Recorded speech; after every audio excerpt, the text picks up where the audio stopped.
USAA knows dynamic duos can save the day, like superheroes and sidekicks or auto and home insurance. With USAA, you can bundle your auto and home and save up to 10%. Learn more and get a quote at USAA.com/bundle. Restrictions apply. Hilton brings you new ways to stay, with experiences that let you capture the glory days. Introducing the Graduate Hotels. Each inspired by local college towns, these stays are always original and never boring. Get in touch with traditions all across the country and enjoy a stay that's a class above the rest. Book at Graduate Hotels with Hilton Honors Points at Hilton.com. It's a win-win. Hilton, for the stay. This episode is brought to you by Indeed. When your computer breaks, you don't wait for it to magically start working again. You fix the problem. So why wait to hire the people your company desperately needs? Use Indeed's sponsored jobs to hire top talent fast. And even better, you only pay for results. There's no need to wait. Speed up your hiring with a $75 sponsored job credit at Indeed.com/podcast. Terms and conditions apply.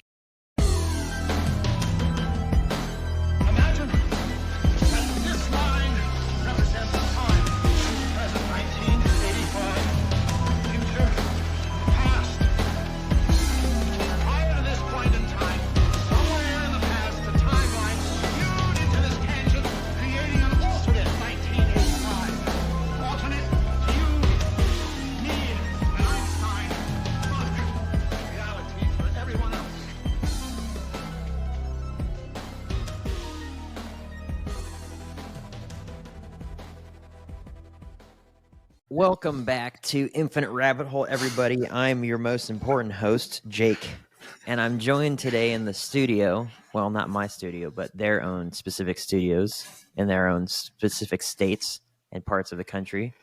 Let's start with Jeff. Jeff, how are you doing this week? I'm doing pretty all right, bud. How are you? Dude, I am also pretty all right. I bashed my hand at work, so I had to figure out the whole workers' comp thing. And I thought I was going to get fired there for a second, so it was kind of interesting. And then we way overdid it with the spring vegetable plants and flowers. Nice.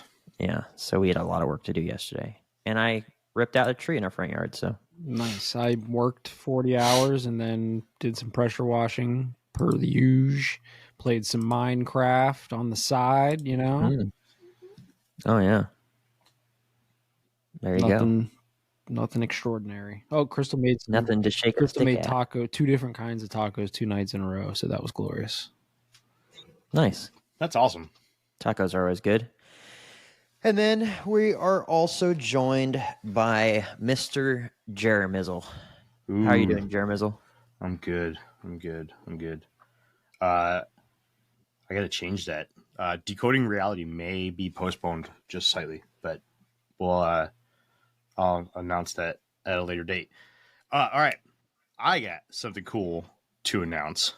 Somebody had reached out to me today and announced something to me. So I am going to announce it to the world for them. And I want to start off by sharing the screen. Hold on. Bear with me. Wow, it's such a great announcement. All that Jeremy. clicking around, you didn't even have it down ready. What is that? That is... Who is it, guys? Can't see from here. I don't know. The screen's too small. It's CJ. Oh. CJ got engaged. CJ. On Thursday. Congratulations. Oh, CJ. wow. Congratulations to our old co-hosts CJ and Marissa on their engagement on Thursday. Hell yeah, brother. Congratulations, CJ. That is awesome. He is... A young man's growing up. He is. He's doing all big boy stuff and everything now. You know, he's growing up before our very eyes, becoming a man. It's very good. Found himself a woman that's gonna man him up and make him into the man he has as potential. Jeff needs to become a man too. Yeah, Crystal, He's like, man he's that like in his man 40s. that boy up. Yeah.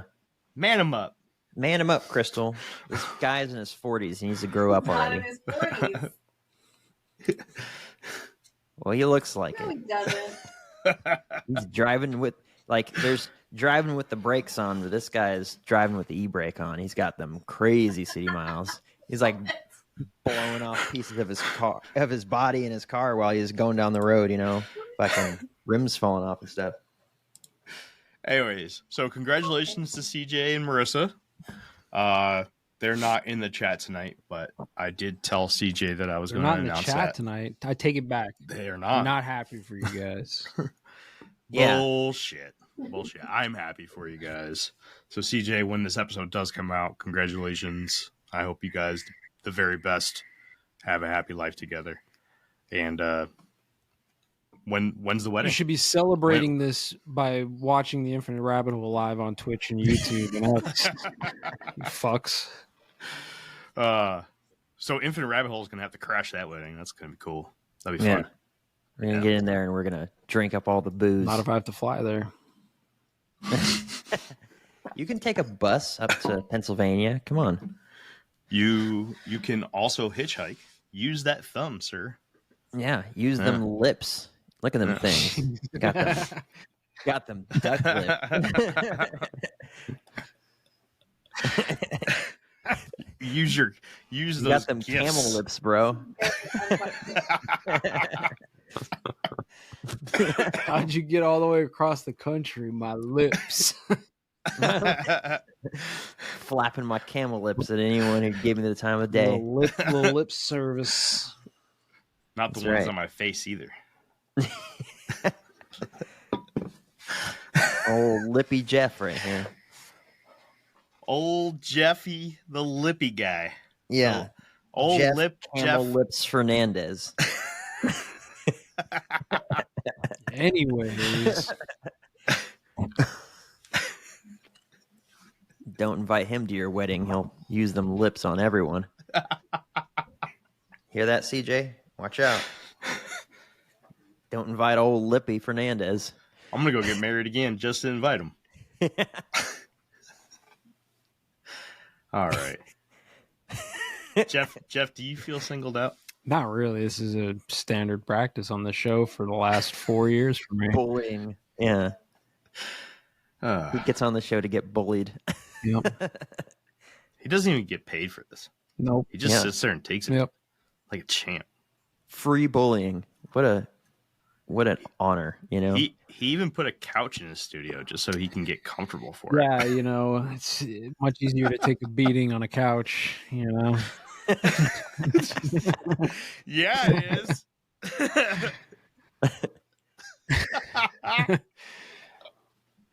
I can't, dude. He's over here taking a pounding on that couch, man. Yeah, dude. All right, what are we talking about today, guys? What do you guys want to talk Well, about? We could talk about the Mandela You effect. guys 'cause hear we- that Fauci's probably going to jail finally? You want to talk about did. that? No, I didn't hear that. no, Yeah. I don't want to talk about That's that. a thing. All right, fine. Personally, I don't give a flying fuck about it. I do. I mean, good, right? Good that that's coming down the pipeline. But I mean, the guy, if he's going to prison, then he's getting what he deserves, and it is what it is. Let him go. Let him serve his time, and whatever. I couldn't care less. But Cool. Well, now we know Jeremy's opinion on it. What else should we talk about? Yeah. Jeremy's a shill. All right, cool. I mean, if I had turned around and been like, "Oh no, Fauci, I hope that he doesn't," then be worried. But I mean, Oh, he better don't. but I mean, good. Yeah, that's all I really have to say about that. I don't feel like I need to waste my breath on that. My opinion. We're gonna get a whole bunch of hate, just like we got with the flat Earth thing. They're gonna be like, "That Jeremy, he doesn't believe in law and order." Oh no, I believe in law and order, but it's like if it's coming down the pipeline, it's like, all right, good, next. Next. I mean, there's a lot of people that need to follow him. Let's tackle that now. So, but anyways, I have a list of things. I know we talked about doing the Mandela effect this week, and I didn't do any research into it. Neither did I. Not that I really needed to. It's a subject that I'm fairly familiar with, but didn't do any research. I had a really busy week. A lot of big things happened this week, most of which has to deal with either this show or upcoming projects. So I'm not going to really get too far into that. Just hanging it above everyone's head like a carrot, being like, why even bring it up if you're not going to talk about it? Well, because Right? I don't want to get people excited. Then don't bring it up. Put things out there. Well, I want to explain why I didn't do anything for the Mandela effect. There was other things going on. I mean, I don't have to explain it. I just didn't. Yeah, we don't need a fucking. All right, well then whatever. Fuck me then. Whatever. Yeah, shut up, Jeremy. Don't make me use these lips on you, boy. See, now he's having fun with it. See? Get his lips on you. I do have a few things written down here, including the new news from this week, which was that scientists or astronomers believe that they had found a planet with life on it. I don't know if you guys have heard that, but that was pretty cool. Sure. Oh, Katy Perry went into space for 11 minutes and then out with the dirt. Let's talk about that. Oh my gosh, that was so funny, dude. So fake. My favorite part of that dang video was them opening up the capsule from the inside, and then the handler runs up to tell him to close it so that Bezos can get over there with some fake tool and pretend to open it. It's like it was so stupid. Yeah, it's fakery, man. I mean, like, here's the thing, right? Like, are they launching people up in high altitude and then dropping them back down? Sure, they are. Yeah. Is that called Zero G? Yeah. It's a company. Yeah. Yeah. Is that space? No. Nope. Not even close. So I've heard a ton of different things or definitions about where space actually begins, right? Just take the definition from NASA. NASA is the agency that defines these things, and their definition is that the atmosphere extends beyond the moon. The moon is within the exosphere, which is a layer of the atmosphere. So if they're not going beyond the moon, they're not going into space. Well, there you go. That's from NASA. So there you go. I mean, you could hear 1,000 different fucking definitions and explanations. So then technically the International Space Station is now in space There you either. go. Neither is any of the satellites. I just like how it looked like a giant dick. It does look like a giant dick. Well, that Bezos guy. Everyone else making these pointy rockets. He's like, make it phallic. Make it really phallic. I want it to look like a big old flying dildo. It does. We need this to look like a dick. It was more interesting when the dude from Dude Perfect went to space. Who? Dude Perfect. You guys watch Dude Perfect on YouTube? No. They do like trick shots and shit. They sent one of his guys to space like a couple years ago on that thing. And that was actually an entertaining video because they made like one of their YouTube videos out of it, and it was like edited for autism. It was good. Oh my gosh. And did you see in the video how hard that capsule hit the ground? No, I didn't. I'm gonna be honest. Oh I my gosh. Didn't even watch that the video. thing just smashed onto the ground. And you're going to tell me all those ladies got out of there and they're like, oh yeah, it was fine. Like I had parachutes and stuff, but it was like wham. I didn't even watch the video. Here, let's see if I can pull it up. It popped up on like every feed that I had, and I didn't click play on a single one of them. Here, let me pull it up. I just don't get. I mean, I know that like there's hype because there's news about it, right? Like if there was no news about it, there would be no hype, obviously. But like and there's got to be like some other reason that they, right, the lizard people, the elites, the controllers, like they did this, right? They stuck all these women in this capsule and launched them up, right? Like, I don't know, I talk about this every episode, but like, look at the day that it happened and the time of the launch and all these types of things. There's probably some fucking weird connections there, because it's not that special, bro. You stuck some people up in the high atmosphere and they fell back down and they were in zero gravity for a few minutes because they were falling. Like you said, this is a fucking company that does this shit. They do it all the time.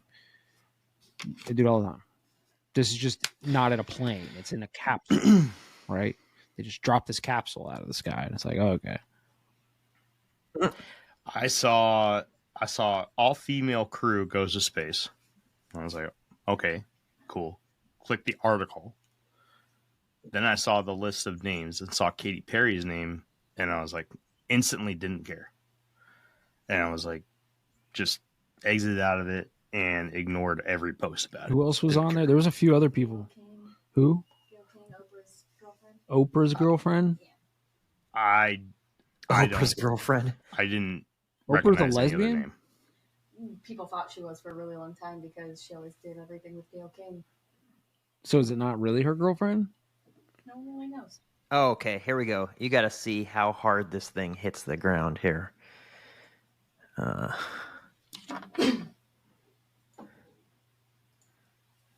Here, watch this thing. Watch this thing smack the earth.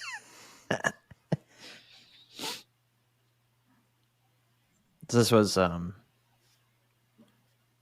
Benny Johnson's Ooh. reaction video too, but that thing just wham. Oh yeah, you would have a broken spine inside there, man.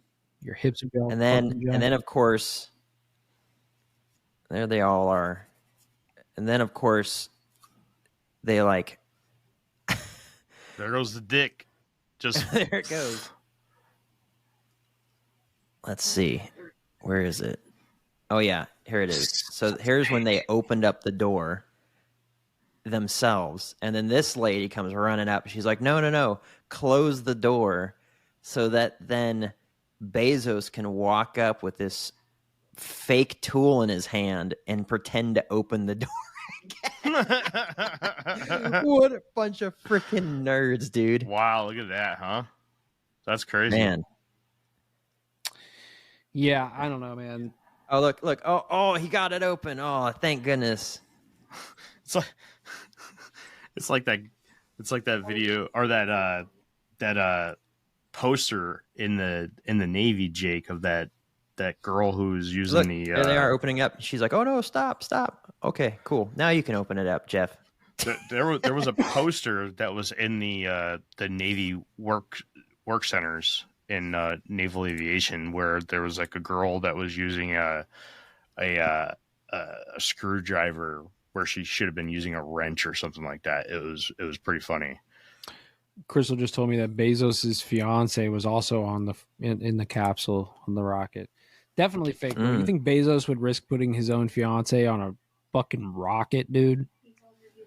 No, definitely not. No way, dude. Absolutely not. It's fake. And even if it's not fake, it's not impressive. I'm sorry. You know what's impressive? If it's not fake, catching your rocket on a fucking tower, 20-story tower with chopsticks. That's impressive. That's crazy impressive. Yep. Right? Your capsule falling back and landing in the dirt is not impressive, bro. Scrambling up Katy Perry's spine. Primitive son of a bitch. No, we want chopstick catch action, okay? I want you to fucking your rocket out of the sky, dude. That's what I want. And I don't want this high atmospheric bullshit. No, Mars. Okay, talk about Mars. Talk about big shit, right? That's the difference between guys like Musk and Bezos. And I'm super skeptical of Musk, by the way. I'm just saying. Just not impressed. I don't know why they did it. I don't care. I hate when they utilize celebrities for these stunts too. It deals to the lowest common denominator, and it's pathetic. Yeah. It's really dumb. Yep. It's like they're trying to just dangle keys in front of you, and they're literally just calling you stupid to your face. And you get people out there that are just eating it up and just accepting that they're calling you an idiot, and it's embarrassing. Crystal, she says the only reason they wanted it to be impressive because it was all women, but but they weren't even like astronauts. They were just like, it's like calling passengers in a plane pilots or the flight crew, right? They were literally just taking a ride. And so it's like not impressive at all. Yeah, it's not by like any this group means, of women like, did like something crazy. It's like, no, they just picked some women that are just famous women and we're like, yo, well, that paid an enormous amount of money to free fall. That's what I was going to say it's actually sad. It's honestly really sad what they did. They paid an enormous amount of money just for a bunch of likes and comments on their social media feeds, or just so that they can up their price to their next concert or whatever. The new McCrispy strip is here. Dip approved by ketchup, tangy barbecue, honey mustard, Sprite, McFlurry, Big Mac sauce, double dipped in buffalo and ranch, more ranch, and creamy chili McCrispy strip dip. Now at McDonald's. Ba-da-ba-ba-ba. You know that feeling when someone shows up for you just when you need it most? That's what Uber is all about. Not just a ride or dinner at your door. It's how Uber helps you show up for the moments that matter. Because showing up can turn a tough day around, or make a good one even better. Whatever it is, big or small, Uber is on the way. So you can be on yours. Uber, on our way. At Capella University, you can learn at your own pace with our FlexPath learning format. Take 1 or 2 courses at a time and complete as many as you can in a 12-week billing session. With FlexPath, you can even finish the bachelor's degree you started in 22 months for $20,000. A different future is closer than you think with Capella University. Learn more at capella.edu. Fastest 25% of students. Cost varies by pace, transfer credits, and other factors. Fees apply. It's fucking stupid. You know what they should do next? They should all get in a carbon fiber sub and go see the Titanic. Yeah. That pay would the same amount of money. It'd be the first ever all female exploration team. They should control it with an Xbox controller. They should. Yeah. No, that's evil. That's evil. That's evil. that's fucked up. That's pretty messed up. No, I couldn't care less about that either. Yeah, not impressive. To me, it's just like more of the space propaganda. It's they're not really going into space. They know they're not going into space, so they just go into these high altitude things, right? And they're like, they try to put it off to the rest of us, like, look, we're doing stuff in space, like you said, the International Space Station. And it's like, it's not even in space, dude. It's just falling fast. It just happens to be moving at 17,500 miles an hour, and it's falling over the horizon, right? And at a really high altitude, but it's not in space, right? So they can't get out there. When you hear flat earthers and space is fakers, and they talk about like the firmament, right? I think the problem is that people have like this thought, this image in their mind of what that is, right? It's like this dome over the earth, right? And it's like you have this idea of how high up that would be, right? But maybe it is a quarantine system or a confined system or an enclosed system of some kind, and maybe that wall is just beyond the moon somewhere, right? And that's why everything that we do is just on the moon or closer. Even if they sent dudes to the moon, that's still not space, bro. It's still not space. So let's talk about that for a minute. What do you think the what do you think the stigma is that the quote unquote bunny ears elite want to make out of space? What do you mean? Like, what's the goal? Like, what's the point? Yeah, why do they want to push an agenda about space? Scarcity. Why do they? It's to propagate scarcity, subconscious mindset in all of humanity versus an abundance mindset, right? If you, for your entire life, and all of your parents and your grandparents and everybody on the planet all believes that we're on this little speck of dust in infinite nothingness, and despite all of our efforts and all of our telescopes and our ability to peer back to the beginning of the universe 13.7 billion years ago, all of our radio wave technology, everything, despite all of our efforts, we've got no communications. We've found nothing. You just said yourself they might have found the first planet with life on it. And if that's the case, it's probably so far away we'll never, ever be able to fucking do anything about it, right? It's 12 light years away, or right. Something like It's to install a scarcity mindset.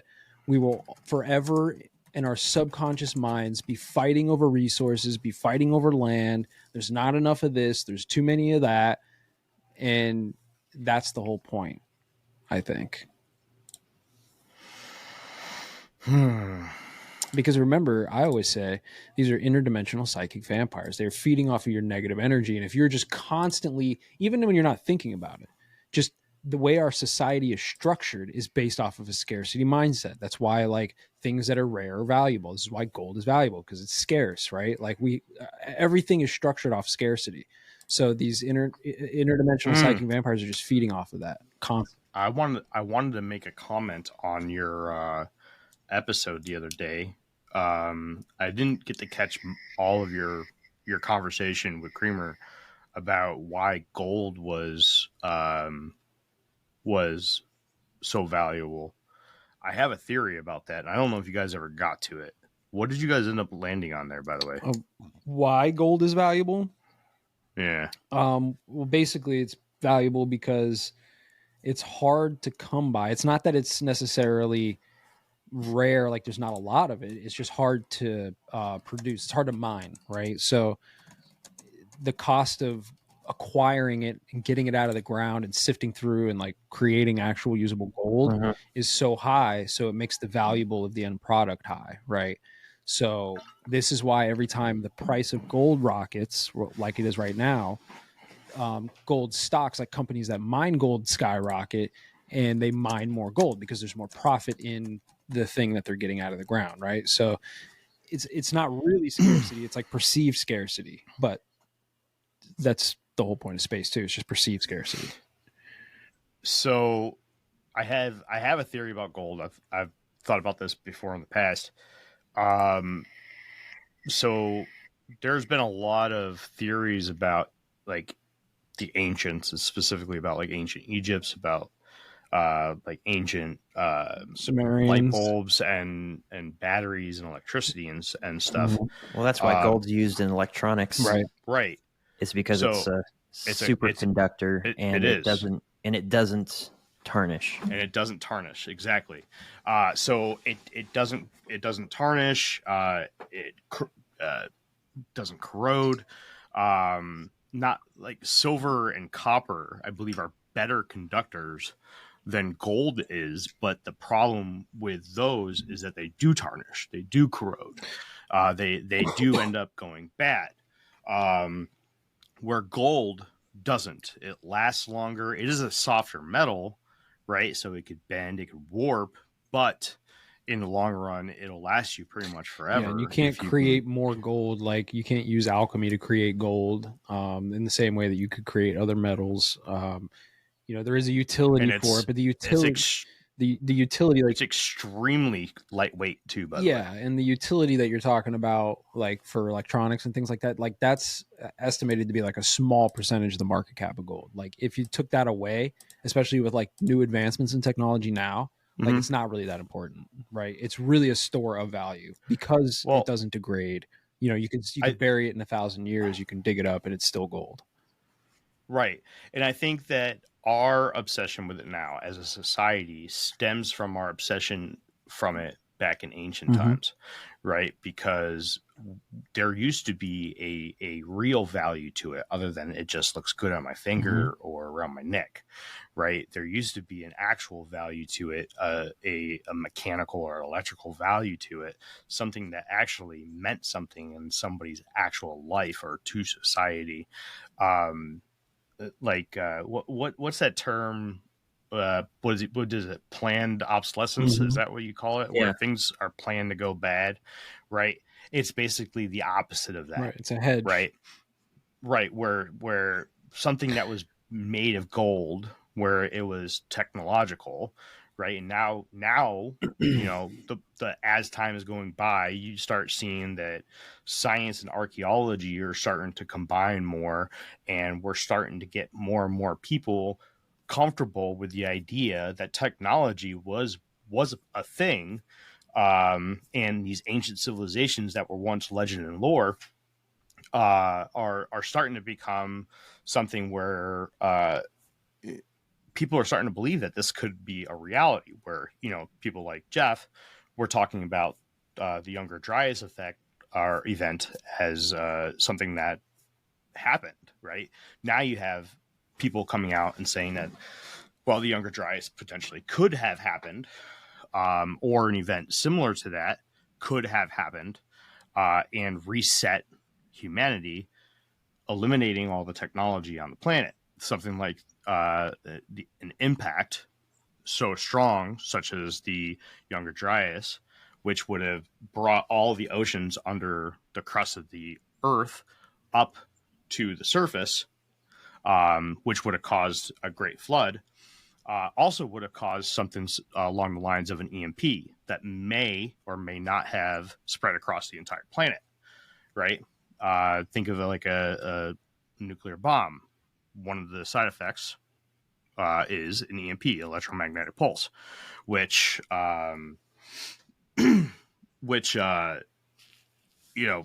basically oversurges electrical and electronic components or equipment, basically to the point of where it gets completely fried and unusable anymore. Now, if these ancient technologies were anything like ours, something like the Younger Dryas effect would have fried out all of their technology, basically eliminating all of the ancient civilizations, because they would have been so reliant on them, just like we are. And I would imagine that gold would have been a big thing, right? Now, I don't think so. You don't think so? No, I don't think that the ancients used gold for its utilitarian properties like we do in electronics. And the reason I say that is because most of the gold that we find that's ancient is ornamental, right? Like they were casting it and like using it as art and things like that. I think that they knew that it was valuable as a store of value, right? Like you said, it just doesn't degrade. You can't duplicate it, right? It's not going to fucking rot, it's not going to rust, all these things. I think that's really what it was used for like most of humanity. Now, the reason that it became valuable to begin with, I think, who knows, right? Like maybe the Anunnaki thought it was valuable, so the slave humans were like, hey, that must be valuable. I don't know, right? Like what the answer to that is, but I think our ancestors just looked at it as, hey, look, this thing doesn't tarnish, right? Like my great grandfather, my ancestors had this same thing and it looked the same. Like it doesn't tarnish, right? And it's like, it's hard to come by. And it makes your skin turn green, which is cool. No, real gold, right? Yeah. So it's like, well, I don't know. I think that's what it was, really. I don't think they were using it like in electronics. I don't think they were using electronics, man. I think that's the line of physics that we have taken in the last like 150 years. But I think there's another line of physics that the ancients were using. They were using I think we absolutely have. And I gotta look up what they titled it. But there was an ancient piece of technology that was discovered on like a shipwreck or something not too long ago. Before we dive into that, though, I want to give a shout out to Creasy over on YouTube, who left a comment Hello, guys. New fan. Really enjoy y'all. Just want to say thank you for your comment. Thank you for checking us out. Always love it when new fans chime in. Thank you for your support very much.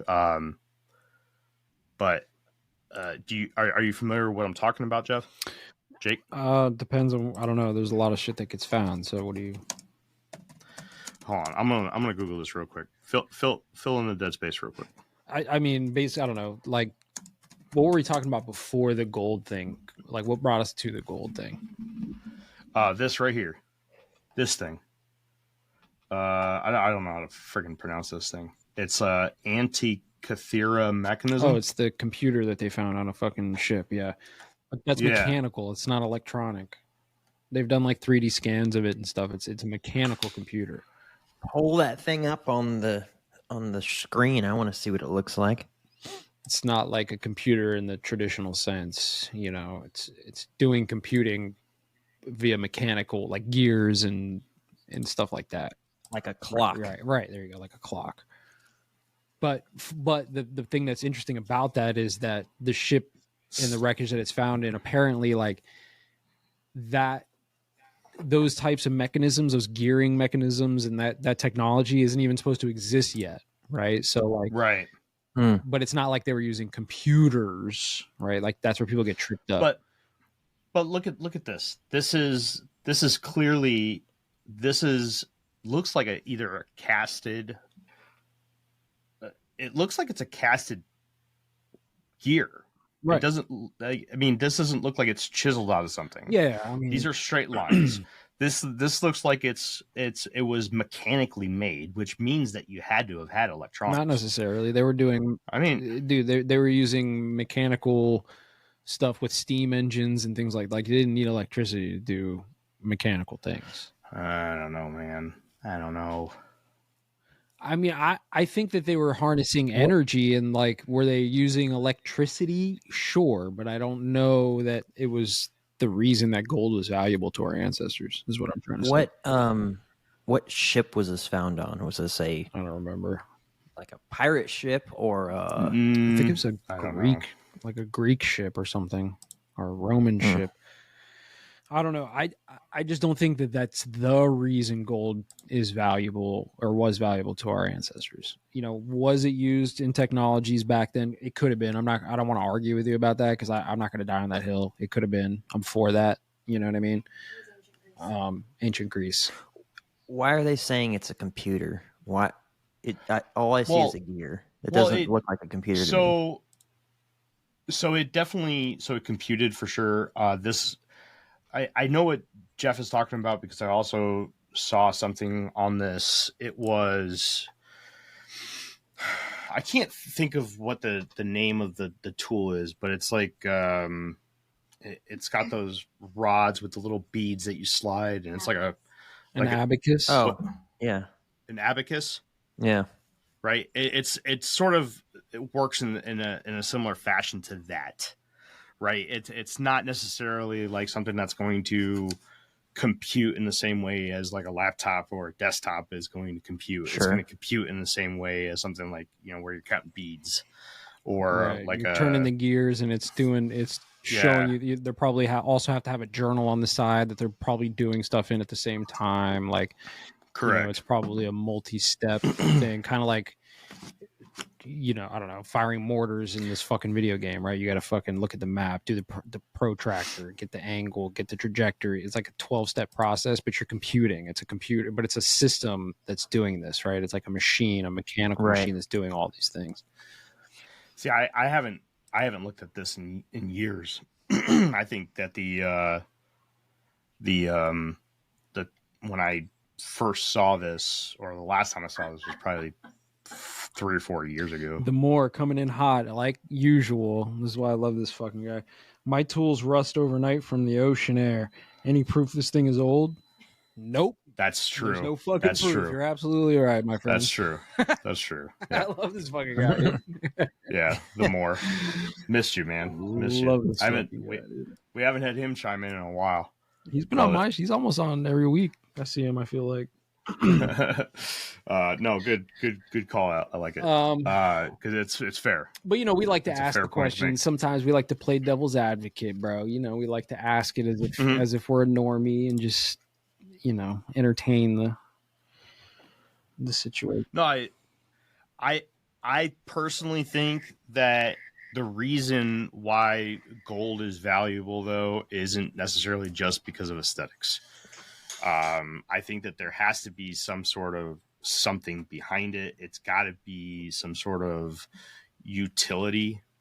I don't think it's just aesthetics, man. Because if you're just looking for pretty metals, that's not what it is, man. There's a lot of qualities to gold that make it useful for money. I mean, it's infinitely divisible. Like you said, it's light, right? So like you can flatten out a small piece of gold and you can cut it up into really small chunks, right? Like you can get a lot of gold out of a small piece, right? That's one of the qualities of the metal. So it's infinitely divisible, right? It's relatively transportable, right? Which you need to like carry it around and do transactions around the world, right? It's like I said, it's hard to produce. You can't replicate it, like you can't make counterfeit of it. So there's a lot of reasons that this thing would become useful as like a monetary system, other than the fact that it's just shiny. I think the fact that it's like a shiny metal was just a bonus on top. Like, hey, because we used to use seashells as money. That was money for the longest time, seashells. And then people came across on boats and they just had unlimited supplies of seashells. And because of the supply demand issue, seashells became valueless overnight, right? Essentially. So then they moved to wheat bushels, right? And wheat bushels were money. Right? But it's not really transportable. It'll fucking rot by the time you get it to France. Okay. So they had to come up with something else. It was silver, right? But the problem with silver, there's ways to use alchemy to make silver. So there's reasons why gold became valuable. I don't think that it's just because it's shiny metal. See, like the Moors chiming in right now about about it being electrical conductor. Yeah. I don't know. I think that has something more to do about it. We had talked about that just a little while ago there, the more. I don't think it's the best. It's not the best. Conductor. Copper and silver are better. But copper and silver both they corrode corrode. Right. Yeah. They're just. I like what he's saying about it runs as a currency, like the wordplay, the word magic. I don't give a shit about wordplay. I like that kind of thing, but these running a business comes with a lot of what ifs, but luckily there's a simple answer to them. Shopify. It's the commerce platform behind millions of businesses, including Thrive Cosmetics and Momofuku, and it'll help you with everything you need. From website design and marketing to boosting sales and expanding operations, Shopify can get the job done and make your dream a reality. Turn those what ifs into... Sign up for your $1 per month trial at shopify.com/special offer. My cat Freddie loves to be brushed and cuddled. But stirring up his cat allergens meant sneezing and itchy eyes. Then I found Purina One Live Clear. It's cat food that reduced the major allergen and my suffering in as little as 21 days. Now, we feel closer than ever. If you have issues with cat allergens, you really need to try Purina One Live Clear. Try new Purina One Live Clear today. Purina One, a difference from day one. This episode is brought to you by the Toyota Grand Highlander. From daily routines to life-changing adventures, the Toyota Grand Highlander is spacious, powerful, and ready to take on life's grand challenges. Advanced safety features and innovative technology give you confidence for whatever life throws at you. And it's available in a hybrid Nightshade Special Edition, which includes sophisticated gloss black exterior accents and 20-inch black alloy wheels. Learn more at toyota.com/Grand Highlander. Toyota, let's go places. People do this shit all the time, right? I mean, like they call the money that's flowing in and out of the markets liquidity. It's liquid, right? It's like water. It's flowing, right? So they use these terminologies like loosely. It's it's weird, but that's what current means. Current means to move. Current, like to flow. Right. The I agree with you. Electrical current is the flow of electricity. Right. I agree with you. I'm actually saying this as a rebuttal against what he's saying in the comment. Oh. I'm just used to you playing with your words. No, I like that type of thing though. Like if you come at me with a bunch of word magic, wordplay stuff, like I'm interested as fuck. It's like he's like dill dough, like the plant dill, and then bread dough. Right. You know, think about it, guys. Dildo, come I on, love that kind of it's stuff. right in front of you, and we're like, okay. It's like little action figures. And listen, Like, there could have been a reason that our ancient ancestors 100,000 years ago, you know, used gold for some electric currents. I'm not opposed to that idea either. I'm just because I'm only saying this because you asked like what the main reason was, right? You asked like what made this valuable, like why is this the thing? I don't think. No, I get. Yeah, I I don't think electricity is the reason. I think that the modern excuse as to why it's valuable is bullshit, right? I mean, we attach values to things just because we're stupid as a species, right? We attach values to some of the dumbest things. And, you know, gold is, I mean, it's pretty, it's shiny, right? Is that necessarily the reason why we should attach something or attach value Well, that's what to they something? do with diamonds. Diamonds Right. are valueless. The only value in diamonds is what we give them. In like, Well, diamonds also can cut light, right? So it could create a prism, which is valuable on with electronics, right? You can there's with yeah, optics. just like gold. But I mean, in terms of, I mean, you could make diamond saw blades that cut granite and stuff like that. Right. Yes, but in terms of outside of using it as a tool and just using it as, you know, something that people throw around, look at how many diamonds are in my chain. Mm-hmm. The only value that comes from those are the value we assign that. If everyone just decided, it's like, I don't care what the cut looks like or the clarity, I'm only going to pay you $5 for this, diamond stores or jewelers would have to lower their prices because there's no actual value to that. But no one's going to do that because they use it as a wealth symbol. The value for like rare earth metals, minerals, diamonds, things like that, like is mostly because of the difficulty in procuring, right? Like I was saying before. Right. Yeah. So like that's a gold. But then there's other places where it's not difficult to procure it. Like I was just looking it up while you guys were talking about Egypt. Apparently the Nile River just dumps gold deposits all over Sudan. So it's like, because I was like, where did the ancient Egyptians get their gold? Because I know it has to be associated with quartz. That's why, that's how it's formed, is from quartz deposits in rock carrying bits of gold, and then they pile up, and then they become, this is a complicated, they get found like it's that. a complicated system, the way that they keep control of the markets using things like gold, right? Like you're saying, like there are, like gold's not necessarily rare. There are places you could just go and find gold, right? Like you could dig far enough in the ground, you're gonna find gold, but the problem is processing it, right? Like that's the expensive part.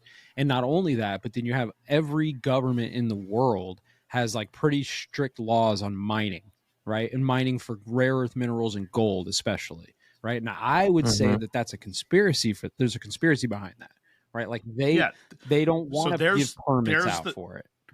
There's the basis of my question is why? Why that? Because why is not anymore, but up until 1971, gold was the thing that was backing the dollar, which was the global reserve currency. It was the thing holding up all of the economics of the world system, right? Like that's why they chose that. I don't fucking know, because it's better than shells, because it's better than wheat. But why is it now? Why is it still not like that? It's not. They after 1971 they took us off the gold standard, right? So now it's just they moved us off the gold standard. We went on to the oil standard for a little while. Now we're not even on it. We're not even on a standard anymore. We're on nothing. It's on fiat. It's our fiat currencies backed by other global fiat currencies, which are backed by other global fiat currencies. It's just the faith and trust of the United States government.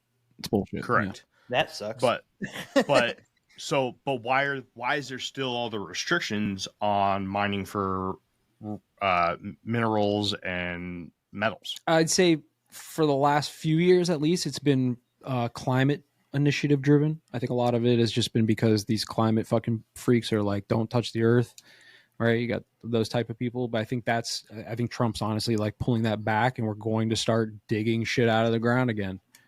I mean, you hear him talking about it. It's like, we're going to unlock American energy. We're going to unlock, we're going to start mining, drill, baby, drill, like all these types of things. Like the only reason to keep it under wraps like they did for so long was to keep the system locked the way that they have, right? The rich keep getting richer and the poor keep getting poorer, right? The only way the rich keep getting richer is by holding assets that appreciate as inflation occurs. The poor people, the rest of us, all of us who live paycheck to paycheck, essentially, right? Our dollars are worth less every single fucking week. So I mean, the ones that can't afford to go really, really high in the sky and then come slamming down into the desert. So like making out with that's dirt, why you lock the system up. That's why you have regulations and you can't mine for gold and you can't, because if you mine more gold out of the ground, the price of gold drops. The price of gold drops, regular people can buy more of it. If regular people buy more of it, more regular people become wealthy over time. That's a no-no. So, you know. So why is it worth anything in the first place? Well, that's a question we'll never be able to understand or know, I don't think. I think that question you'd have to go back in time 1,000,000 years to figure out why did the first person decide this was valuable. All right, let's take a sharp left turn. Okay. Yeah. So let's go down Probably a a different woman. path of this other rabbit hole. What? I said it was probably a woman. Crystal said it was pretty and shiny, and I said it was probably a woman.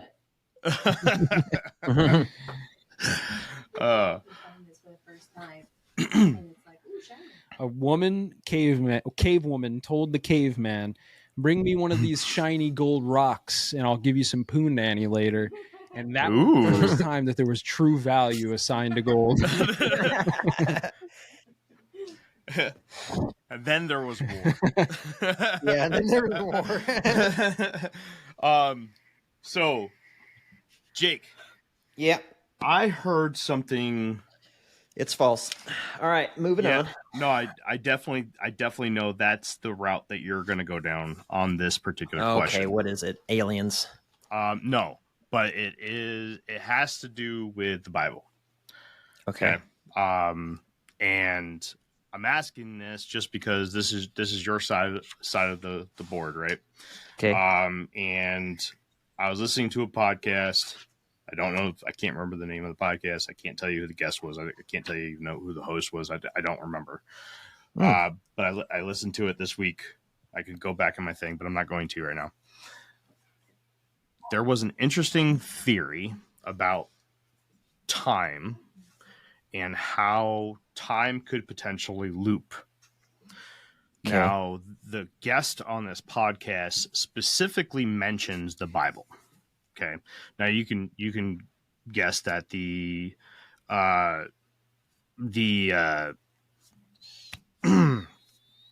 guest on this particular podcast is not a Christian, right? But they were talking about the Bible.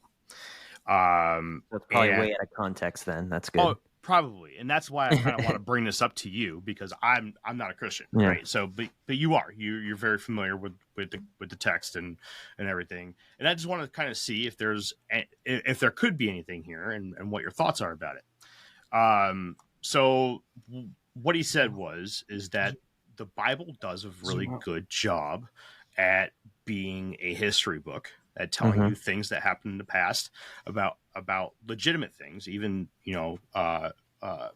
historians in high level collegiate positions. We have another first time chatter from YouTube.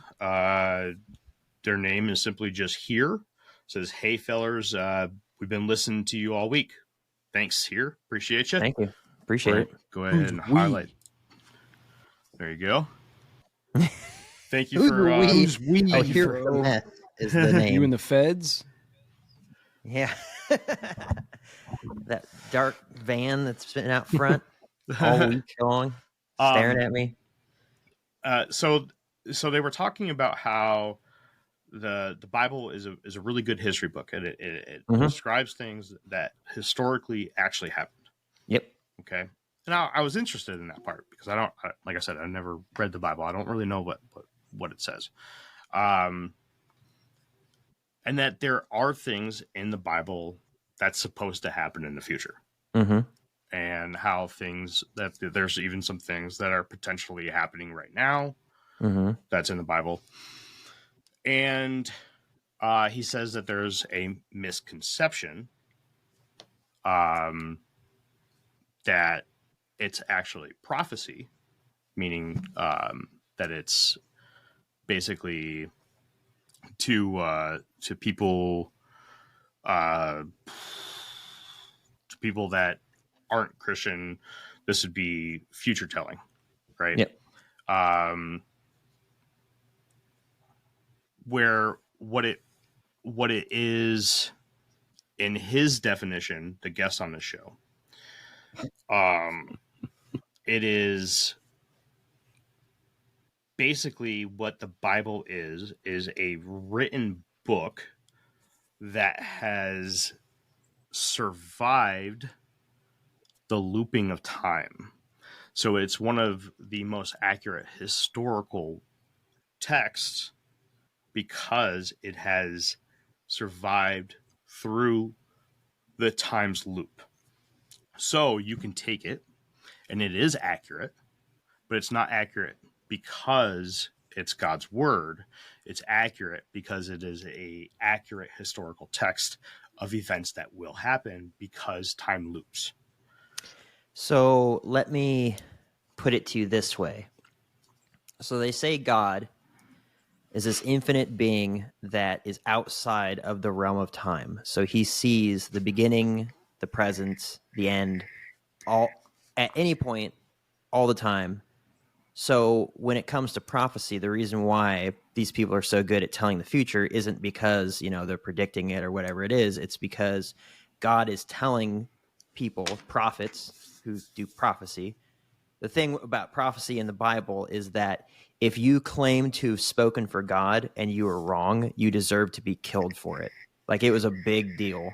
So there's only so many prophets, and they would say things like Isaiah talked about the coming Christ and his death and resurrection in Isaiah 53, 700 years before Christ even stepped on the scene. And that's because God told him that this was going to happen, write it down. And this was for the Jews to look forward to the Messiah that's coming, right? So if you say that it's only accurate because it's kind of like an almanac or something like that, right? Happy Easter, the more. But it's only accurate because time has looped and they're saying this is what's going to happen in the future because it's already happened before. I mean, the other way of saying that in a more, I would say the truthful way of saying that would be that it talks about the future because God knows it's going to happen and told the people to write that stuff down because he's outside of the linear time that we have. Makes sense? Yeah, Not really. I would basically just nutshell it like my thought on that is if this book is transcendent of time, right? If it's escaped this, or if it's, something that you can reference through time, then it must be of some being that's also escaped time or omnipresent, right? So it must be important. But then you would be that's an understatement. But then you would have to assume then that it wouldn't just be a book in the beginning about the Jewish people trying their best to, follow God and failing miserably, and then God saying, well, there's nothing you can do. I have to step in and do it for you. And all you have to do is believe. And then into the New Testament, it extends out to the Gentiles, which is everyone else that's not the Jews, right? So there's Jews, Gentiles. Gentiles are everyone else, right? Jews are God's chosen people. They didn't fit the bill. They didn't do what they were supposed to do. God dies for everyone. Jesus dies for everyone, gets raised from the dead, defeats death, says it's finished. I am the final sacrifice. He died on Passover too. Passover is the Jewish tradition where they would sacrifice a lamb to cover the sins of everybody for the year prior. So he died on Passover as the last sacrifice needed. And then he was raised from the dead. Now, Revelation is a book about the entire earth going through a 7-year tribulation and, the Antichrist and all that sort of stuff. But and that's where a lot of that's where all of the remainder of the prophecies are held right now is, when the end times happen. But if it was just a book about the looping of time, you would have to imagine there would be a lot more than just Jewish history in it, or history of places around where the Jews were at, right? And the lands around them. It'd be written in a lot more languages originally than Greek, Hebrew, and Aramaic. There'd be Chinese and Japanese and all these sorts of things, right? You would have multiple different cultures. So I can't really buy into that, although it's a cool thought, but I can't really buy into that because it's like you would have a lot more than just this line of history. For these people, it would be everyone, right? Mm-hmm. Or other, who, like our history books, why wouldn't they survive the loop of time to where we could know, in the next loop, September 11th is going to happen in 2001. Let's not let these guys on the plane or whatever, right? Or we could see all this governmental fraud and just be like, don't elect those people. There would be books like that all over the place, and there would just be never any surprises, Yeah, I don't know, man. I'm gonna be honest with you. I listened to maybe 15 minutes of it, and the guy just he didn't make really good science, to be honest with you. So I didn't listen to most of it.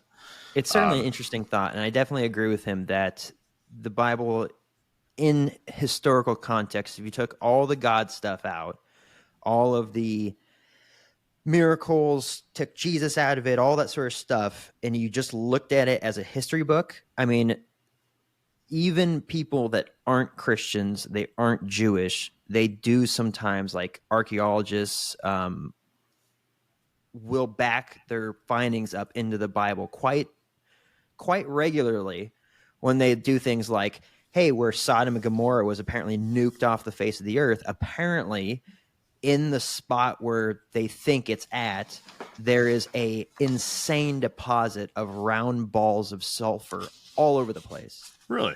And in the Bible, it says it was raining fire from the sky. God made fire rain from the sky to burn up these two cities because they were so corrupt and so evil and so disgusting and vile and full of sin. Well, those cities don't exist anymore, right? Because they were wiped off the face of the earth. But what's left in where those cities may have been is you can dig into the sand and pull up like fist-sized balls of sulfur. And that's very reminiscent of like volcanic eruptions. Sulfur burns up and falls out of the sky and all that sort of stuff or whatever. But, if it's going to rain fire from the sky, why not that? So it's like, they do that sort of stuff, or they're looking for Mount Ararat where Noah's Ark might be, maybe petrified by now, but, type stuff. And so if you looked at it from just a historical thing, as like, because the events happened, right? There was wars and battles that were fought that actually happened. And we can verify this through the Romans, right? Through, the Babylonians, through the Assyrians, through all these ancient cultures and their writings and their, chisels on stones and of their battles and their conquests, and be like, oh, look at that. It lines up with the Bible because these people like King David, he actually lived. Now, did he slay a giant? I think so. I think that we would say probably because we think giants are real, right? But he actually existed as a person, right? And he wrote stuff down, so, I mean, yeah, it's incredibly accurate. And so that's where I always get a kind of a laugh when people are like, oh, the Bible's just false. It's filled with fairy tales. It's like, all right, what parts?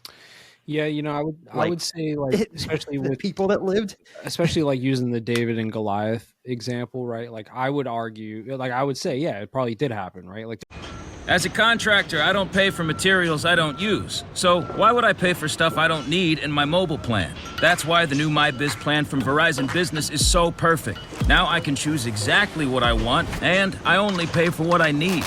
Right now, with MyBiz Plan, get our best price, as low as $25 a line. Visit Verizon.com/business to get started today. Price per month with 5+ lines. Includes autopay and paper-free billing and special intro offer discounts. Taxes, fees, economic adjustment charge, and terms apply. Offers end June 10th, 2025.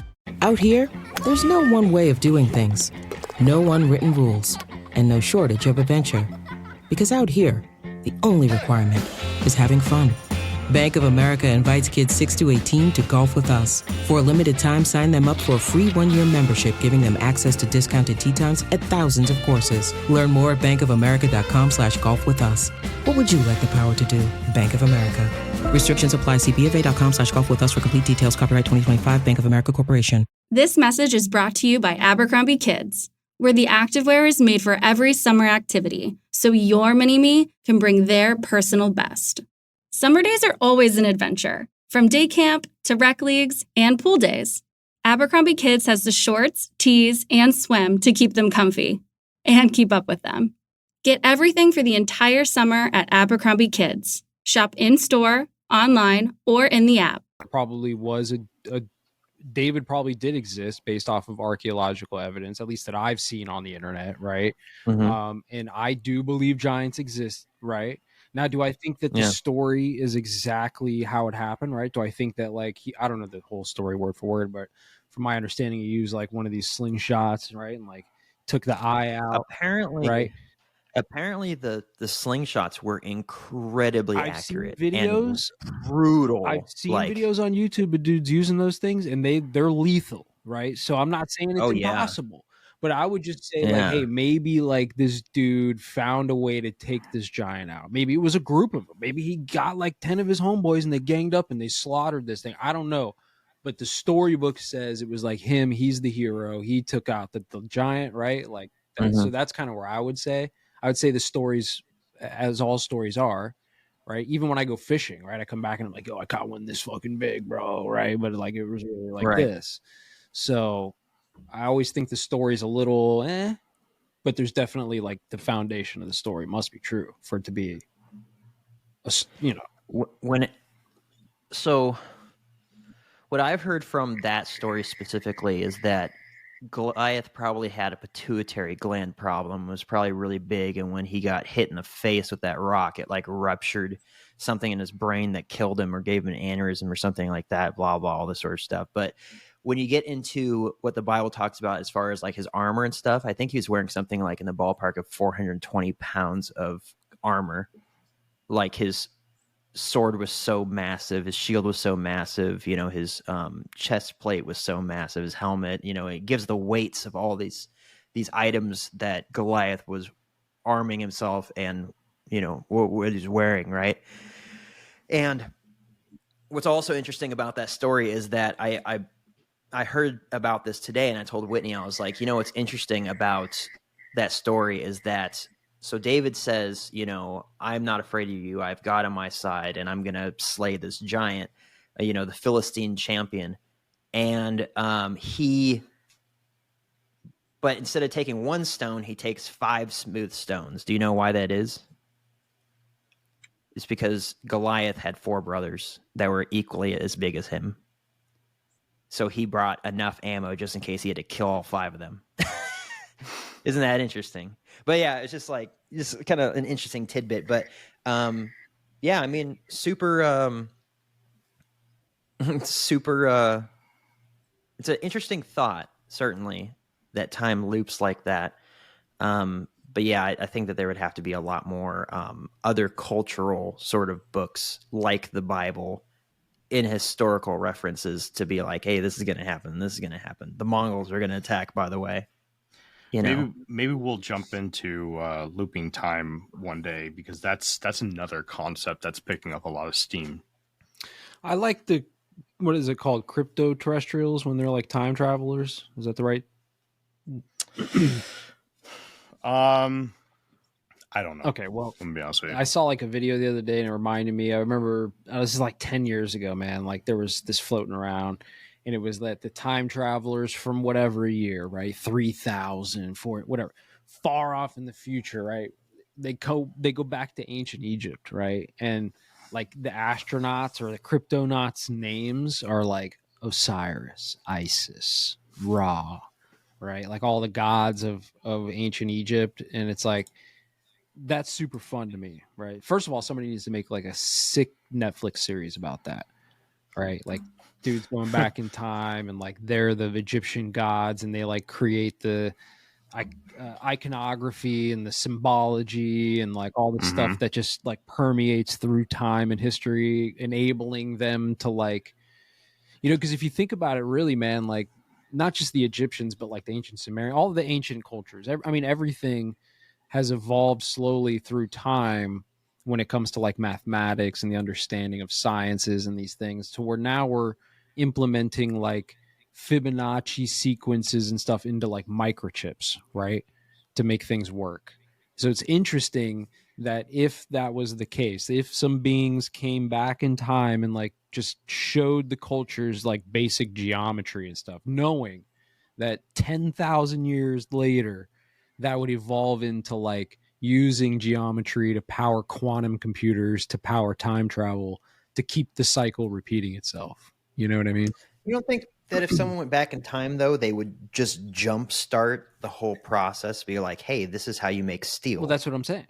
Literally. But not so literally, like, because you know, you can't intervene so directly and like hand a fucking laser gun to a caveman, right? You have to Sure you could. It's just immoral. You teach them the basic fundamentals of reality, right? Like I said, mathematics, geometry, you know, it's shit like this that, you know, over the course of generations and generations, it naturally evolves into what we're doing and what we will be doing in 1,000 years with the technology we're creating, right? That would be something pretty wild. But then again, like, was it last episode maybe, or the one before that, where we were talking about going back in time, that it would not affect the current timeline at all. So the guy goes back with the intention of jump starting the technological advancement by, say, teaching them the Fibonacci sequence or whatever it is.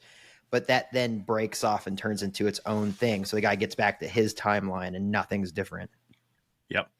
Well, I mean, maybe that's, you know, and this is all theoretical, right? So is universe or infinite universes or whatever. Sure. It's all theoretical. But if it is the case that there is an infinite number of universes, maybe that's because the cycle is just happening infinitely, and every time it's just creating another universe. It's almost the same, but not, you know?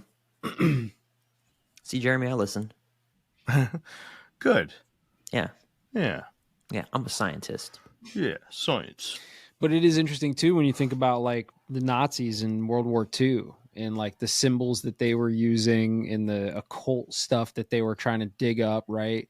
You know, like Indiana, me and Creamer were talking about this. Indiana Jones, like that's real, man. Right?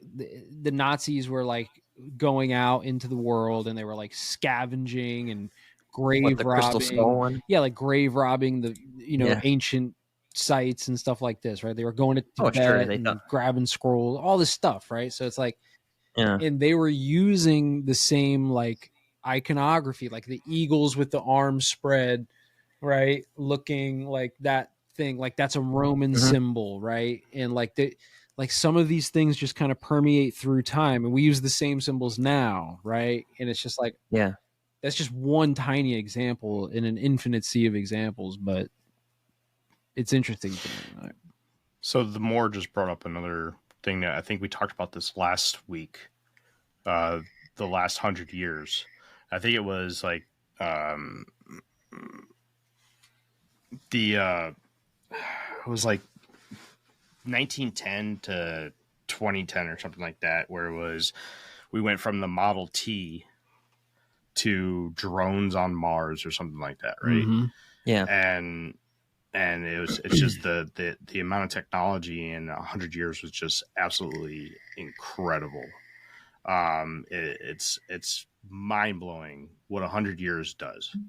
And just to think, you know, I'm 37 years old, and you know, to think that I could potentially have, you know, 100 years on this planet, I could be looking at 63 more what could this planet look like in 63 more years? You know, what could the technology look in an entire lifetime, 100 years long? That's so wild, because you got to think like my grandpa, born in the 20s, right? With no, or born in the 30s, but like the car was super, like, you know, it just scarce. It was so scarce to see someone driving around in a car type stuff, to end of his life and he's going and buying a brand new Ford F-150. I'm just like, that must be insane, right? To look back on it. Because I look back and be like, oh yeah, the floppy disk, or, you know, whatever. Back when thumb drives cost hundreds of dollars for a few gigabytes, and now I'm just like, terabyte, $50, whatever. You know, I mean, it's crazy because, like, you know, I'm a father of 4, and you know, my wife and I feel old when I try to explain to my kids that we used to have phones attached to the wall with cords. Yeah, you know, and it's like, they look at me like, "Are you serious?" Like, that used to be a thing. You used to have to stand next to the wall to talk to people on the phone. You should you should pull up the dial-up sound when you're getting onto AOL. We did, Yeah. and you know, that's one thing that my wife Katie brought up one time, was that, you know, when we were children, you had to choose whether or not you wanted to be online or you wanted to talk on the phone. Yeah. And my oldest daughter, she was like, "What do you mean?" She's like, "I do both all the time at the same time. Like, what are you talking about?" Like, I don't know. Wasn't that long ago, man. Honestly, It wasn't that long ago. But no, shit's gonna get really crazy soon, man. I mean, that's what the Great Reset is, right? And so I'll kind of use the Moore's comment to bridge into what you're talking about here too, because he asked, you know, when do you think the flood in the Bible happened? The idea of the first reset, right? Like when? I think the Younger Dryas, right? 12,000 years ago, that whole event, whether it was a comet impact or, you know, Yellowstone type eruption or whatever happened, I don't know, solar flare events, Anunnaki war in the sky, who knows?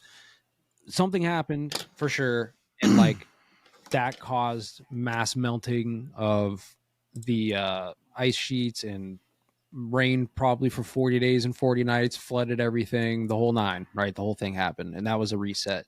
But I think those resets happen every so often, and you know, they, right, the lizard people, they know this to an extent, and they use that to their advantage, right? They build certain, you know, systems and structures, and they like use that as like a parasite system for X amount of time until the next reset. And we're about to go through another reset because of all the technology that you guys are talking about that we've seen in like 100 years. Bro, we went from all of humanity using fucking horses and carts, right, and all that, and just in the last 150 years, like you said, we're quantum computing, AI agents, cryptos, you know, you name it, all this, we're literally talking from thousands of miles away in real time on the internet, you know, not paying for minute. The whole thing is crazy as fuck. And in the next 100 years, like you're talking about, dude, it's going to be like a whole different world, man. It's going to be cyberpunk world, probably.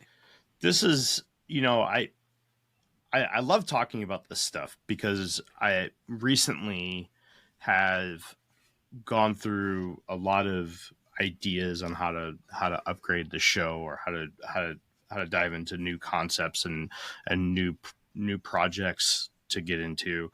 And so I kind of took a trip down memory lane with Infinite Rabbit Hole and listened to some of the really, really old stuff that Jake and I did, right? Like season 1 stuff. And oh no, not that. Oh man, like really, really, really bad, terrible stuff.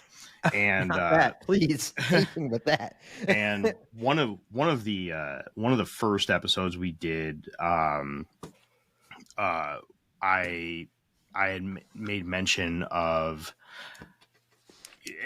and I held this thought for a long time. Shoot, I think I talked about it like a month or two ago, about how it's damn near impossible to travel to a planet or to the Zeta Reticuli system, which is 4.3 light years away, because of the literal physical distance and how we cannot go that far because of our restrictions on generational time and the restrictions on I see that. I'm gonna go ahead and highlight that one because that's hilarious. Good job, Lamar. Oh, not that one. Oh. This one. There you go. You know, and it's unbelievable because I was looking at that, and in one of the very first episodes, I used the analogy of the ant, right? Where, you know, the ant lives its life. It could be living its life next to a super highway, and it would never know that it lives next to this great technology, right? Mhm. It just continues to live its life as an ant. It does ant things. It only lives its life thinking about ant stuff, right? It may wonder about how things are out there, but most likely it just worries about how it's going to get its next meal, about how to dig its next hole, about how to protect its queen, or whatever ants do. And just live completely ignorant of the technology that it literally lives right next to. Now, that was an ant situation for me, right? If I really took the time and I looked at the last 100 years and I saw that we went from the Model T to drones on Mars, is it really completely unbelievable to think that we could not develop the technology at some point to travel from here to Zeta Reticuli in the time span of a lifetime? Could we break the speed of light? Is there a way around one of or both of Einstein's theories of relativity? Could it happen? I think that I think that by saying no, right? This is kind of a new thought process for me. By saying no is putting limits on human capability. And I think that if you were to go back 100 years from now and go back to the time of the Model T, and you ask somebody, hey, do you think that we'll ever even go to Mars? Do you think that we'll ever be able to pilot drones remotely? And they're like, "A what?" Right. Right. Do you think that we'll be able to fly radio controlled helicopters from here on Earth? And they'd be like, "What's a radio?" Right. Exactly. Yeah. You know, and they'd be like, no. Right. Or, you know, do you think that we'll ever be able to talk face to face with somebody on a cell phone? And they'd be like, oh, you think like on Star Wars? Right. Yeah. It's a joke. It's Star Trek. I know. But a lot of people would be like, no, you know, 20 years ago, that wouldn't even be a concept. That wouldn't be a thing. Instant communication around the world wouldn't be a thing. Right. The sharing of information, no. So I think that when I said that, you know, 4.5 years ago now, Jake, we're coming up on our 5th anniversary, by the way. It's crazy. Isn't it? Yeah.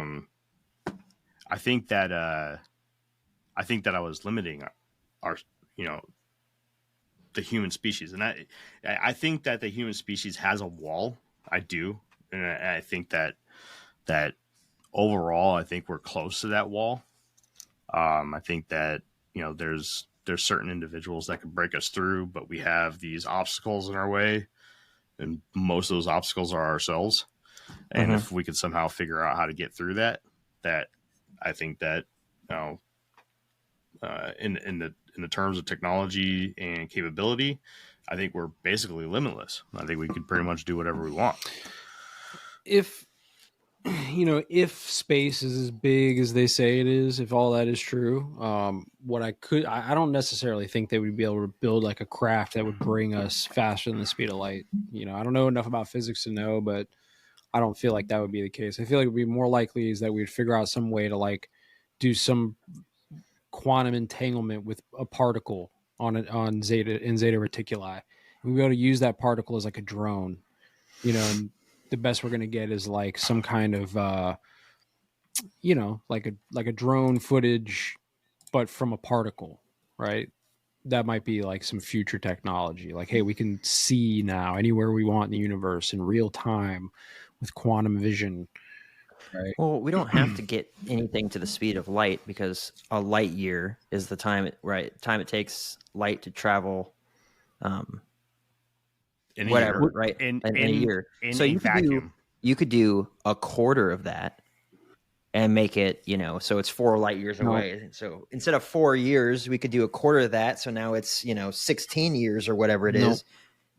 You can't, not really. You could do that for things in our local cluster.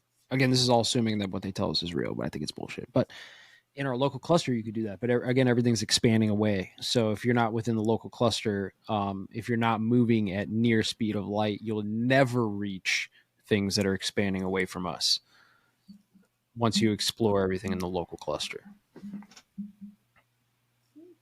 Hey, it's Bill Simmons from the Bill Simmons Podcast. The NBA playoffs are here, and Michelob Ultra is getting you closer to the game than ever with courtside seats and more. Enter now at MichelobUltra.com/courtside. Michelob Ultra Superior Access Courtside 2024 to 2025 sweepstakes. No purchase necessary. Open to U.S. residents 21 or older. Ends on July 1st, 2025. Multiple entry periods. Visit MichelobUltra.com/superior access/courtside for free entry deadlines and official rules. Message and data rates may apply. Void where prohibited. Summer's here, and you can now get almost anything you need for your sunny days delivered with Uber Eats. What do we mean by almost? Well, you can't get a well-groomed lawn delivered, but you can get a chicken parmesan delivered. A cabana? That's a no. But a banana? That's a yes. A nice tan? Sorry, nope. But a box fan? Happily, yes. A day of sunshine? No. A box of fine wines? Yes. Uber Eats can definitely get you that. Get almost anything delivered with Uber Eats. Order now. Alcohol in select markets. Product availability may vary by region. See app for details. Here at the Almond Joy Factory, where tropical vibes abound, we use soft, fresh-tasting coconut. The crunchiest almonds and delicious chocolate candy. Ah, but do you know what our most important ingredient is? Sometimes you feel like a nut. Sometimes you don't. Almond Joy's got nuts and something even way better than that. Yes, Almond Joy is made with almonds and joy.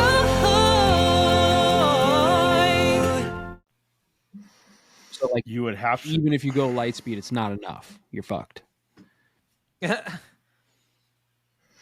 think it's moving that fast? Well, that's what they say. It's expanding that that's fast. What they say. That's why you can only see so far back in time, right? When you look back at the beginning of the universe. He's not technically wrong.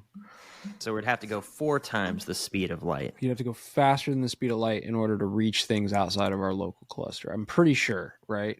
I don't know. I've heard. Now, would people be able to be on that flight? Because at the ISS, they're doing 17,500 miles an hour, but they don't realize they're going that fast usually because it probably doesn't feel like they're actually moving, but they are. Well, they're moving with.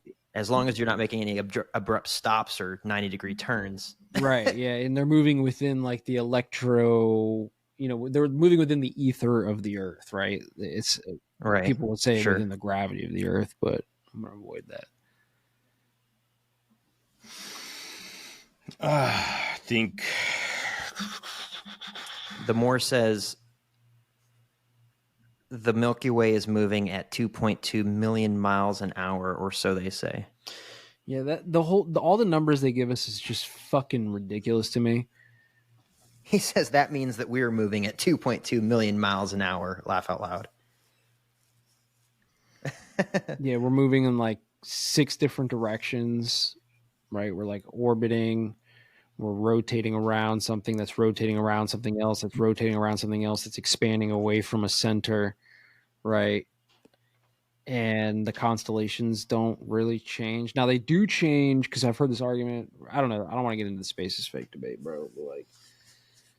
But like, why even bring it up then? Because Jeff? we're talking about space and stuff, and like I'm thinking about ways that this could work, and then at the same time I'm torn because I'm like, man, this just doesn't make sense to me, bro. Like None of this shit. With all that movement and the constellations don't change. The North Star hasn't exploded. In 10,000 years, you could still look at a cave painting and be like, "Yep, those are those stars right there. That's those cluster of stars in that formation that's on that 10,000-year-old painting right there." I don't know how true that is. Ask the Discovery Channel, bro. That's where I saw it. That's the information. It's a good question. That's the information they're giving us. Whether it's true or not is a good question. I don't know, but that's what they tell the general public, right? Like if you turn your TV on, that's what they're showing you with fucking, this show and that show and whatever else. I'll have to look into that. Never really thought about that. That would be interesting. The Moore says all star maps made throughout history are accurate today. Yeah, but if you're looking at like modern human history, it's really not that long. Okay, but still, it doesn't matter. Not only are we moving at 2 million miles an hour in multiple directions and angles, the sun is moving faster than that, right? I don't know.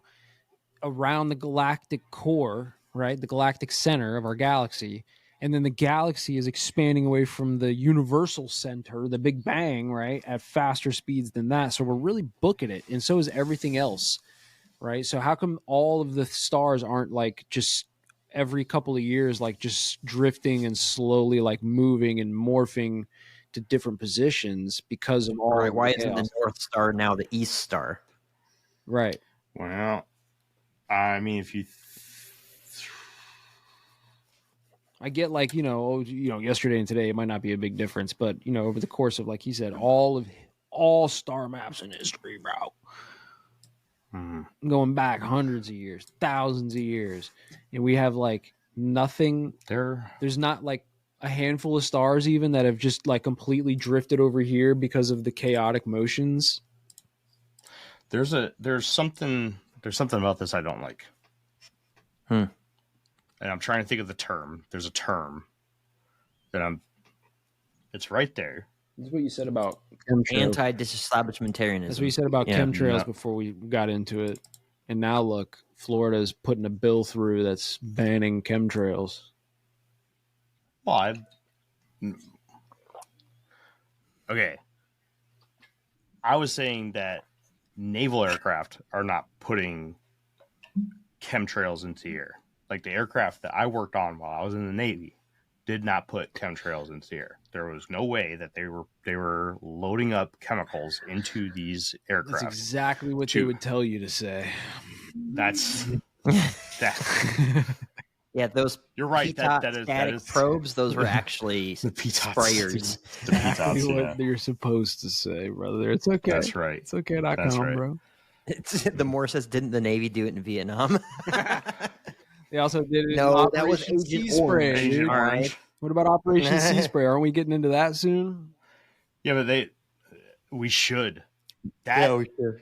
That's actually not even a chemtrail. That's a biotrail, dude. That shit fucked me up. That's biological chemtrails. I've had a cough since that moment. It's been months now of having a crazy cough. I'm still trying to get over this walking pneumonia. Operation Sea Spray shit, bro. That fog, man, COVID, the whole thing, bro. I don't know. There's something there. Come on. I just did research on this stuff. Probably. Where? Probably a vaccine side Is effect. you? I gotta name my stuff better. Yeah, I'm so bad at naming shit, bro. You should look at my SoundCloud. Shout out to my SoundCloud. If you look at the names of my songs, they're fucking ridiculous.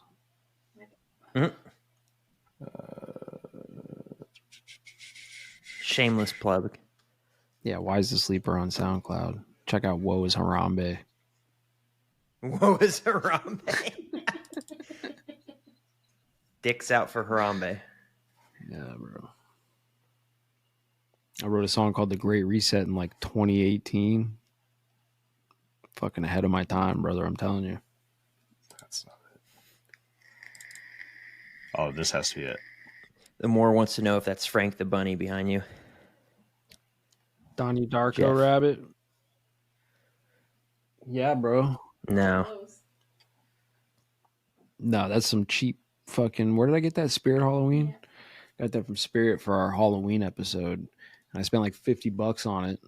Wore it for like a third of the episode. And I was like, now it's decoration because I spent $50 on it. As things go. It's a pretty thick Okay. mask, though. So here is a...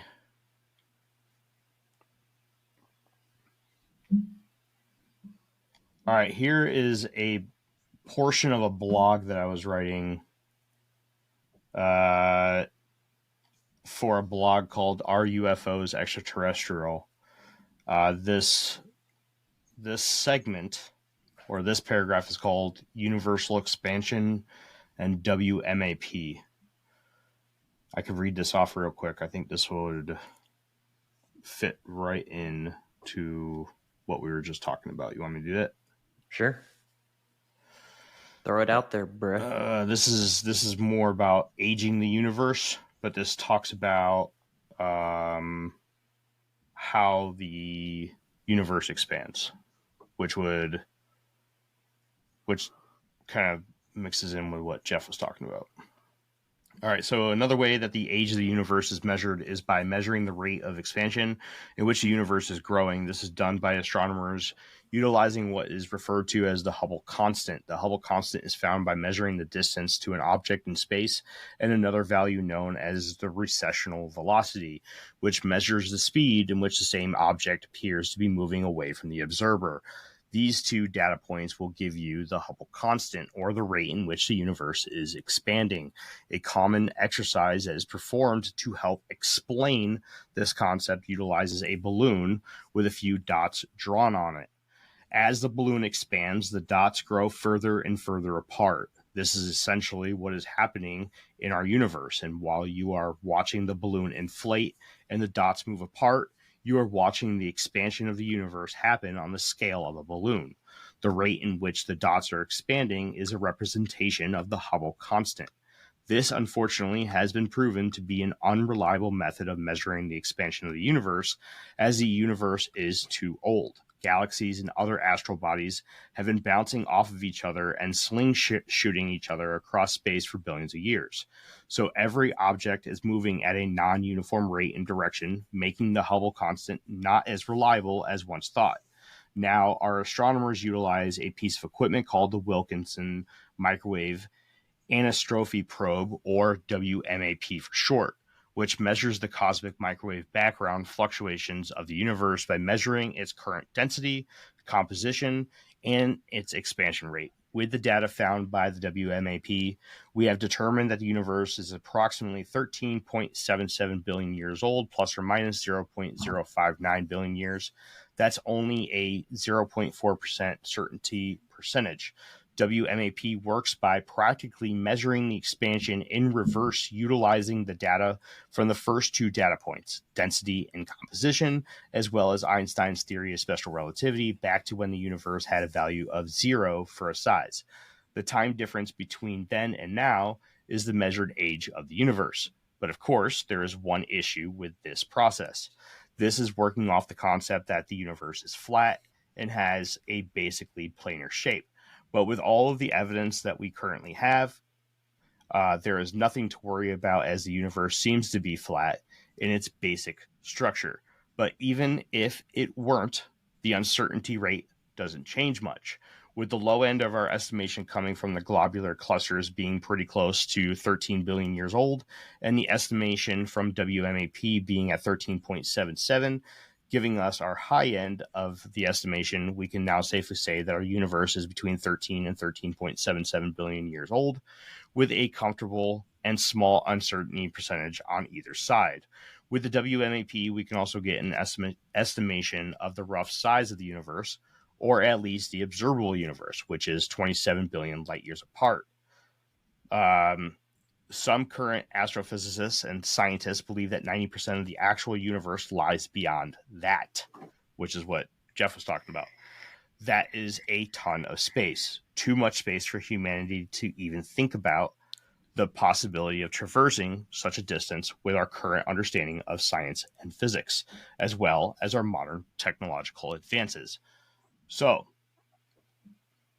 the concept that I was thinking about that I said that I don't really like was the idea, you know, how Jeff was talking about how, or you guys were both kind of bouncing off, how the sky looks the same now as it did in the past. Well, the way that gravity works and everything with galaxies, planets, solar systems, right? Everything down from the smallest astral bodies to the largest astral bodies, is that when these gravitational forces from these bodies inside the vacuum of space get close enough, they create a slingshot. Okay. And they turn each other, and it will mess up the projection of where they're heading. So nothing, the universe is old enough now to where nothing is heading in its original direction anymore. So, if everything was, in fact, just continuously heading in its original direction that it was heading in, from the point of the Big Bang, then our night sky could potentially still look the same as it did when the Earth was created. But that's not going to be the case. Now, we have these things called globular clusters, which I'm not going to get too far into right now. Maybe I should, but I probably won't, because we're already, how far are we? We're already an hour and 45 minutes in. So I'm not going to get into it right now. But basically, these are areas. Why even bring it up? These are areas of space where there's just a plethora of stars, right? And it's just a big cluster of a shit ton of stars. Basically, where a star went supernova, created a nebula, and little stars started popping up in its place. And then the globular clusters basically arise from that. And the oldest globular clusters are thought to be remnants of the Big Bang, like the original Big Bang. These are some of the most active areas of space, and these objects inside of these original globular clusters are heading in all sorts of directions. And these are basically the initial objects that created all of the dysfunction in space. So as these things, these smaller stars, were creating all this dysfunction, heading off in different directions, creating dysfunction on the larger scale, and everything that was basically moving away from the point of center in the universe, everything else started kind of going out of whack, including galaxies and other solar systems, planets, and whatnot. So my point remains the same. All of that is happening, and none of it looks different. Well, that's what I was saying. Is something I didn't like about the idea of going back in time and looking up at the sky and seeing the same sky that you see now. I don't like that. Now, if you're just going back in a sense of human history, what do you mean you don't like that? What do you mean by you don't like that? I don't understand. Like, what do you explain? Like it's fishy. It doesn't make sense. Like, you don't think that's the case? Like that's true, or like that it's odd? I think he's agreeing with you, Jeff. Okay, I'm agreeing. That's what I was wondering. Yes. Okay, I got you. All right. Yeah. Sorry. So I took the long route there. I explained how my mind came to that conclusion. But yeah. We have a question from here on YouTube. Do you guys ever take call-ins? We don't. We fucking should. We have a link for it. Do we? Yeah, Riverside offers you a link that if you join, if you're watching this stream on Riverside, not on YouTube, not on Twitch, not on X. But if you go to Riverside and watch this, now the only way you could do that is if we shared the link, which we don't. I don't know why. Then on Riverside, you can request a call in, and we could do call-ins. Really? Yes. Or you can join us on an episode. You're always welcome to do that. Just hit us up on any of our socials or email us at infiniterabbithole@gmail.com. Just be like, hey, I want to join you guys on an episode. We record every Sunday night at 8 p.m. Central Time. That's 9 p.m. Eastern, 6 p.m. Most people Pacific, don't have right? 2 hours. Most people don't have professional equipment, camera, time or a quiet background, especially at the time that we're doing this. So, call in a 30-second question or a minute question, it makes sense. All right. Well, then I will try to figure it out. But the invitation is open if you do want to do that. More than welcome to. Thamor joined us one time. Well, that's because the Moor is a Fed, and he wanted to see. He called him a Fed. Got him. Just kidding, bro. I'm just kidding, bro. We wanted Jeff to slap those lips on him. But yeah, so maybe I'll investigate how to do the call-in thing. I don't know how to do that, but we'll figure it out. Maybe Jeff could figure it out and let us know. Probably not. I literally just gave you a tutorial. Maybe Jeff will tell Did us I how not to do just it. give him the tutorial? Yeah. I just gave the only Jeff would stop gatekeeping the information and help us out. That would be cool. It's literally Maybe if Jeff told us how to do it. Yeah. Okay. Maybe you guys should be adults and figure it out yourselves. Thank you. What did you say? She said, "Put on your big boy pants and do your own damn research." Thank you. Wow, that's messed up. This is why I love you. Team Jeff. Well, if you love her so much, why don't you marry her? Ooh. Oh. CJ popped the question. You need to take this little boy and turn him into a man. Also, it's weird you're in a relationship with a little boy. That's kind of not okay, Crystal. But yeah. So anyways, I didn't realize that we were already an hour and 50 minutes into this. So when you just allow the ADD to take over and just do whatever let the conversation go wherever the wind takes it,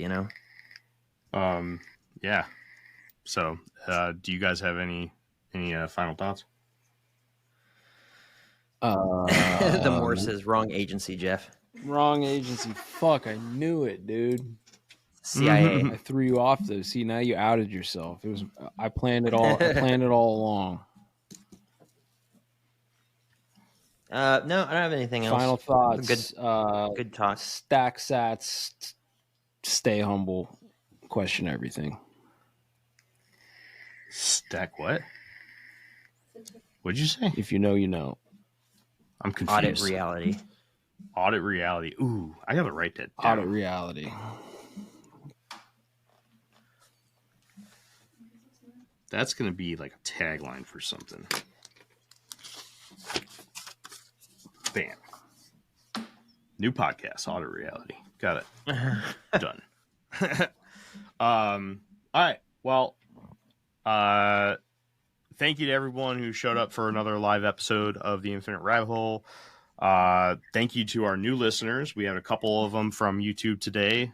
Thank you very much. We hope to see you next week right here. No idea what we're going to talk about, but we'll figure it out. If you do want to join us on an episode of the Infinite Rabbit Hole, just shoot us an email, infiniterabbithole@gmail.com. Let us know. Give us an idea of what you kind of want to talk about. That way we can kind of prep a little bit.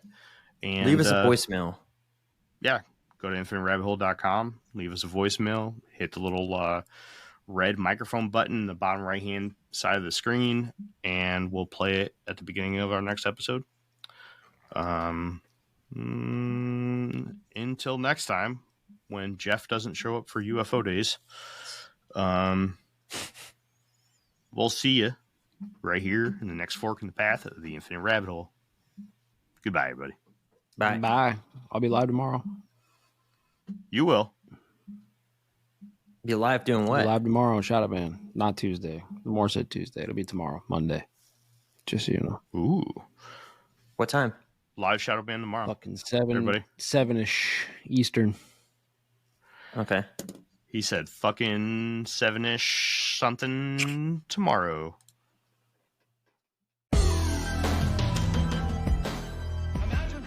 Hey, everybody.